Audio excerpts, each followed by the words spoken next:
행하지 아니하는 자는 저주 아래에 있는 자라 하였음이라. 또 하나님 앞에서 아무도 율법으로 말미암아 의롭게 되지 못할 것이 분명하니 이는 의인은 믿음으로 살리라 하였음이라. 율법은 믿음에서 난 것이 아니니 율법을 행하는 자는 그 가운데서 살리라 하였느니라. 그리스도께서 우리를 위하여 저주를 받은 바 되사 율법의 저주에서 우리를 속량하셨으니 기록된 바 나무에 달린 자마다 저주 아래에 있는 자라 하였음이라. 이는 그리스도 예수 안에서 아브라함의 복이 이방인에게 미치게 하고 또 우리로 하여금 믿음으로 말미암아 성령의 약속을 받게 하려 함이라. 아멘. 할렐루야.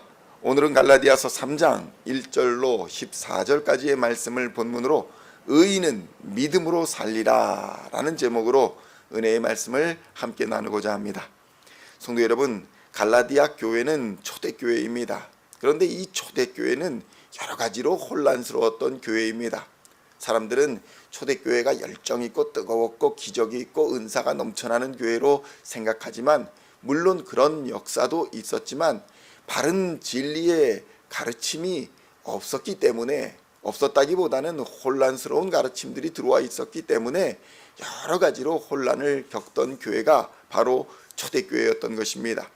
구세주 메시아라는 개념도 이방인들에게는 잘 없었던 개념입니다.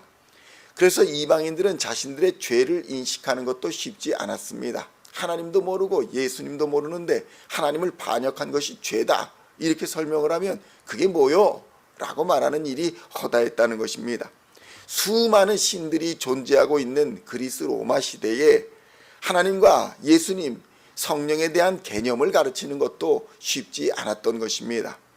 그런 시대에 젊은 나이에 십자가에서 반역죄를 지고 달려 죽은 유대 젊은이를 그가 부활했다, 그가 메시아다, 그가 하나님의 아들이다, 영원한 생명의 주인이다, 우리를 죄와 사망의 권세에서 구원해 주시는 구원자다 라고 인정하는 일은 하나님의 은혜가 아니면 도무지 불가능한 일이었다는 것입니다. 그리고 그 젊은이가 나의 주, 나의 하나님입니다 라고 고백하는 것은 더더욱 어려운 것입니다. 아니, 로마에게 반역하다가 죽은 죄인을 나의 하나님이다, 그럼 너도 반역죄냐? 너도 반역자냐? 이렇게 말할 것이 분명했기 때문입니다. 그랬기 때문에 그들은 상식적으로 구원이라는 일, 우리의 생명을 구원하는 일, 죄를 사하여 주는 일, 하나님의 자녀가 되게 하는 일이 얼마나 대단하고 위대한 일인데 단지 예수라는 존재를 믿는 것만으로 그 대가, 하나님의 아들이 되는 대가를 지불할 수 있느냐? 의심을 했던 것입니다. 그런 의심은 죄악된 본성, 인간의 본성으로 당연한 것이었습니다. 인간이 의롭게 되기 위해서는 법을 지켜야 하고 도덕적이고 선한 일을 해야 하는 것이 당연한 것입니다. 지금까지 모든 종교가 그랬습니다. 선한 행위, 의로운 행위를 강조했습니다. 무엇이 선한 것이고 무엇이 의로운 것인지 가르쳐 주었던 것이 바로 모든 세상 종교입니다. 부모에게 잘해라, 친구들에게 잘해라, 우정을 지켜라, 의리를 지켜라, 이렇게 저렇게 해라, 이것이 바르고 참된 것이다, 이런 것들을 가르치는 것이 세상 종교의 일이었던 것입니다. 그런데 그리스도인은 달랐습니다. 의롭고 선한 것의 기준을 먼저 제시합니다. 의롭고 선한 분이 누구냐? 의롭고 선한 분은 오직 한 분, 하나님뿐이다.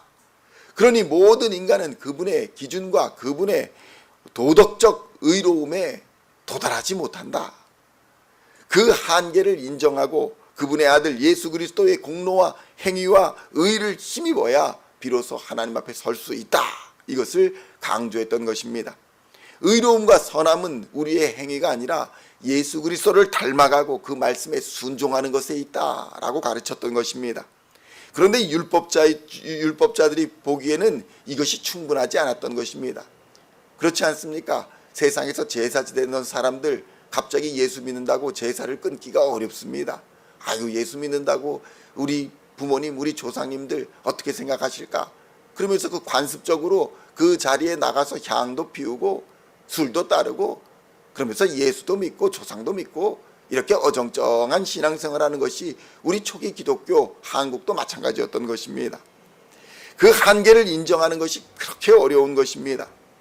율법자들이 보기에는 이것이 충분하지 않기 때문입니다. 하나님의 모든 율법을 행해야 그 공로로 의롭게 되고 완전하게 된다고 생각했던 것입니다. 율법주의에서는 신자의 신앙생활이나 선행이나 봉사나 행위의 동기와 목적이 의로움과 도덕적 완전함에 도달하는 것입니다. 그러니까 내가 율법을 지키는 것이 나의 도덕적 의로움을 완성시키기 위한 것이고, 그렇게 되면 하나님의 앞에 설 수 있을 것이다 라는 동기와 목적 때문에 그렇게 했다는 것입니다. 다른 종교도 마찬가지입니다. 그러니 율법주의라는 것은 세상의 종교와 별 차이가 없는 것입니다. 그런데 하나님이 율법을 주신 이유가 무엇입니까? 율법을 주신 이유는 율법의 주인 되시는 하나님을 믿으라는 것입니다. 하나님의 선함과 하나님의 완전하심을 믿으라는 것입니다. 그 믿음으로 율법을 지켜나가는 것이지 율법을 지키면 의롭게 되리라는 것이 아니라는 것입니다. 성도 여러분, 이 원리는 세상에서도 마찬가지입니다. 법에 기록되어 있지 않거나 아니면 세상이 보고 있지 않거나 경찰이 보고 있지 않으면 몰래 법을 어겨도 처벌받지 않는 것입니다. 그럼 그 사람이 의로운 사람입니까? 경찰이 보지 않았으니 내가 법에 지키라고 하지 아니한 의무를 하지 않았으니 나는 의로운 사람입니까? 아무도 보고 있지 않거나 경찰이 없으면 신호를 위반하고 법을 지키지 않아도 죄가 되지 않는 것입니까? 세상 종교의 모양은 그렇습니다.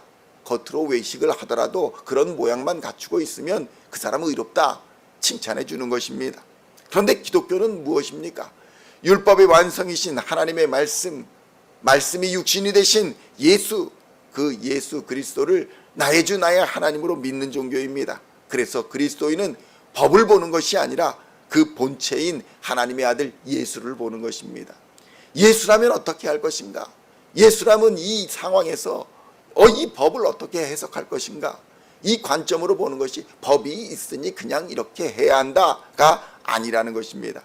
그래서 우리의 의의는 우리의 양심이나 율법에 있는 것이 아니라 그리스도의 말씀에 있는 것이고, 우리의 행위에 있는 것이 아니라 예수 그리스도의 십자가 공로에 있는 것입니다. 그래서 그리스도인의 의와 도덕적 기준은 세상보다 더더욱 높을 수밖에 없는 것이고 높아야 하는 것입니다. 그리스도인들도 거룩하고 경건하고 의로운 생활을 힘쓰고 선한 일도 힘쓰지만 그 동기와 목적이 다르다는 것입니다. 그리스도인들은 예수 그리스도의 대속하여 주심으로 이미 의롭다 함을 받았기 때문에 마땅히 의롭고 선한 삶을 힘쓰며 살아가는 것입니다. 너는 이미 의롭게 되었다라는 칭함을 받았기 때문에 그래 내가 이제는 의롭게 살아야지 라는 것이지, 내가 의롭게 사니까 나를 의로운 사람으로 생각해라, 이게 아니라는 것입니다. 성도 여러분, 우리가 성령님을 받은 것은 율법으로 받은 것이 아니지 않습니까? 오직 복음을 듣고 믿을 때에 성령을 받았다는 사실을 깨달아야 합니다. 이 진리가 우리를 죄와 사망, 어둠과 모든 악한 권세에서 풀어 자유를 주는 것입니다. 그러므로 이제 다시 율법을 지켜서 의롭게 되려 하는 시도는 어리석은 것이라는 것입니다. 교회 안에 들어와서도 이런 율법주의적인 생각들이 있습니다. 이제 믿음으로 성령을 받아 시작된 성도들의 신앙생활은 육신의 노력으로 완전하게 될 수 없음을 인정하고 하나님의 은혜와 자비 안에서 참 평안을 누려야 하는 것입니다. 바울은 성령을 따라 행하라 라고 강조하면서 그럴 때에 우리가 육체의 소욕을 이루지 않게 된다 라고 가르쳤던 것입니다.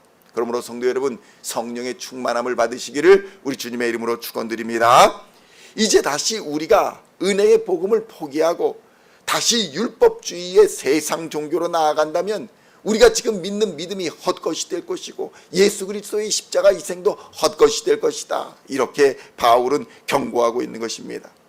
성령님의 기적과 능력은 복음을 믿을 때에 일어나는 것이지 율법을 행할 때에 일어나는 것이 아니라는 사실을 우리는 깨달아야 하는 것입니다.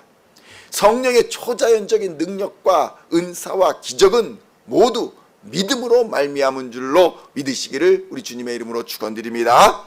아브라함도 이 믿음으로 의롭다 하심을 받았고 이 믿음의 원리가 이방인을 포함한 모든 민족과 나라에 적용되는 구원의 원리인 것입니다. 갈라디아서 3장 11절의 말씀을 함께 봉독하겠습니다. 또 하나님 앞에서 아무도 율법으로 말미암아 의롭게 되지 못할 것이 분명하니 이는 의인은 믿음으로 살리라 하였음이라. 아멘. 그러므로 성도 여러분, 오늘도 이 믿음의 은혜 안에서 참된 자유와 평안과 안식을 누리시고 성령이 주시는 권능으로 죄와 세상의 모든 악한 권세를 이기시고 의의 면류관을 받아 누리는 하루가 되시기를 우리 주님의 이름으로 간절히 축원드립니다. 기도하시겠습니다. 하나님 아버지, 감사합니다. 성령의 기적과 능력이 복음을 믿을 때 일어나는 것임을 깨닫게 하여 주시니 감사합니다. 율법을 행할 때 일어나는 것이 아니라 예수가 그리스도임을 믿을 때에, 예수가 나의 죄를 대속하여 주심을 믿을 때에, 예수가 지금도 나와 함께 계심을 믿을 때에 성령의 기적과 능력이 일어남을 깨닫게 하여 주시니 감사합니다. 모두 믿음으로 말미암은 은사와 기적과 능력임을 깨닫게 하여 주시고, 아브라함도 이 믿음으로 의롭다 하심을 받았음을 깨닫게 하여 주시고, 이 믿음의 원리를 따라 오늘도 말씀에 순종하며 살아가는 하나님의 백성들 다 되게 하여 주시옵소서. 성령님이 시간 충만케 하여 주시어서 우리로 세상의 악한 모든 권세를 이기게 하여 주시고 이 땅의 빛과 소금 되어 살아가게 하여 주시며 주님 다시 오시는 그날까지 믿음의 선한 싸움 끝까지 싸워 최후 승리의 면류관을 얻는 하나님의 사람들 다 되도록 역사하여 주시옵소서. 우리 안에 있는 모든 두려움과 악함과 또한 연약함과 부족함이 오직 예수 그리스도의 십자가로 말미암아 모두가 하나님의 말씀으로 합력하여 선을 이루는 길로 갈 수 있도록 주님 역사하여 주시고 우리의 연약함을 치유하여 주시고 우리의 나약함을 회복시켜 주시어서 오직 강하고 담대하게 세상을 싸워 이길 수 있도록 역사하여 주시옵소서. 우리 주 예수 그리스도의 이름으로 간절히 기도하옵나이다. 아멘.